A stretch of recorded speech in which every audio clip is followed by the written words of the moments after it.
Assalamualaikum warahmatullahi wabarakatuh. Perkenalkan, saya Zaskia Rehanati Solehah dan rekan saya Atifah Nindya Rahmat. Kami di sini akan menceritakan tentang biografi Buya Hamka.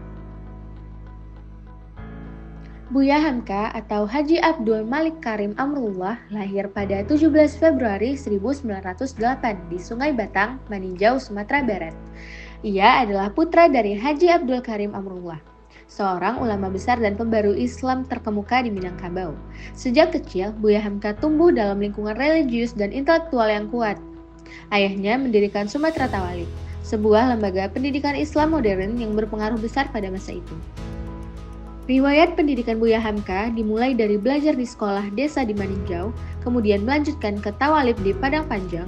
Namun, ia tidak menamatkan pendidikan formal tersebut karena merasa sistem pengajaran saat itu terlalu kaku dan tidak memberinya kebebasan berpikir. Sejak itu, ia memilih jalan otodidak. Ia banyak membaca buku-buku berbahasa Arab dan Melayu, serta karya sastra dan filsafat Barat. Pada usia 15 tahun, ia merantau ke Yogyakarta untuk belajar langsung kepada tokoh-tokoh Muhammadiyah. Di sana, ia belajar ilmu agama, kepemimpinan, dan semangat pembaruan Islam dari tokoh seperti Haji Fakhruddin dan Ki Bagus Hadikusumo.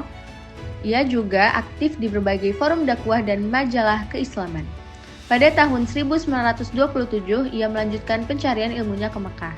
Di kota suci itu, selain menunaikan ibadah haji, ia mempelajari tafsir, hadis, sejarah Islam, dan bahasa Arab secara mendalam dari berbagai ulama Timur Tengah. Meskipun tidak bergelar akademik dari lembaga pendidikan tinggi, Buya Hamka diakui sebagai seorang ilmuwan, pemikir, dan sastrawan besar karena ketekunan dan kedalaman ilmunya. Perjalanan hidup Buya Hamka syarat dengan peristiwa penting yang mencerminkan keteguhan prinsip dan luasnya wawasan beliau. Pada tahun 1927, Hamka pergi ke Mekah untuk memperdalam ilmu agama. Di sana, ia tidak hanya belajar, tetapi juga bekerja sebagai koresponden media dan sempat mengajar. Pengalamannya di Mekah membuka cakrawala pemikirannya tentang Islam dan kehidupan umat Muslim di berbagai negara. Kepulangan Hamka ke Indonesia membawa semangat baru dalam dunia keilmuan dan dakwah. Ia mulai aktif menulis dan menghasilkan karya-karya monumental dalam bidang sastra, seperti Tenggelamnya Kapal Van der Wijk, Di Bawah Lindungan Ka'bah, dan Merantau ke Delhi. Selain fiksi, Hamka juga menulis dalam bidang keislaman, seperti tasawuf modern, falsafah hidup, dan karya tafsir terkenalnya, Tafsir Al-Azhar yang ditulis sebagian besar saat ia berada dalam penjara. Pada masa pemerintahan Presiden Soekarno, Buya Hamka mengalami masa sulit.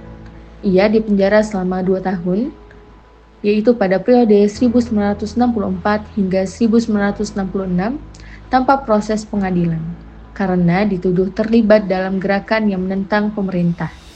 Tuduhan tersebut tidak pernah terbukti, namun selama di penjara, Hamka tetap produktif dan menyelesaikan sebagian besar tafsir Al-Azhar, menunjukkan keteguhan hati dan semangat intelektualnya yang luar biasa.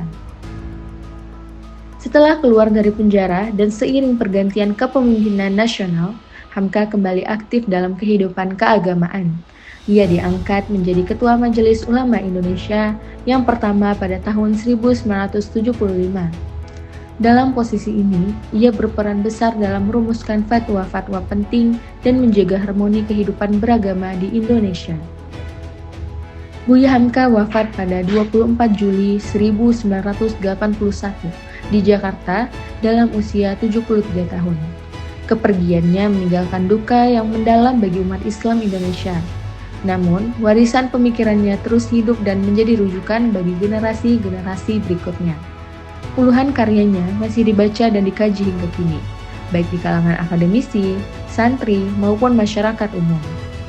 Pada tahun 2011, pemerintah Indonesia melalui keputusan Presiden Republik Indonesia secara resmi menganugerahkan gelar pahlawan nasional kepada Buya Hamka atas jasa-jasa luar biasa dalam bidang keagamaan, sastra, pendidikan, dan perjuangan kemerdekaan bangsa. Buya Hamka tidak hanya dikenang sebagai ulama besar dan penulis yang produktif, tetapi juga sebagai sosok teladan dalam integritas, semangat juang, dan cinta tanah air. Ia adalah simbol kekuatan ilmu, iman, kemanusiaan yang menyatu dalam pribadi seorang anak bangsa.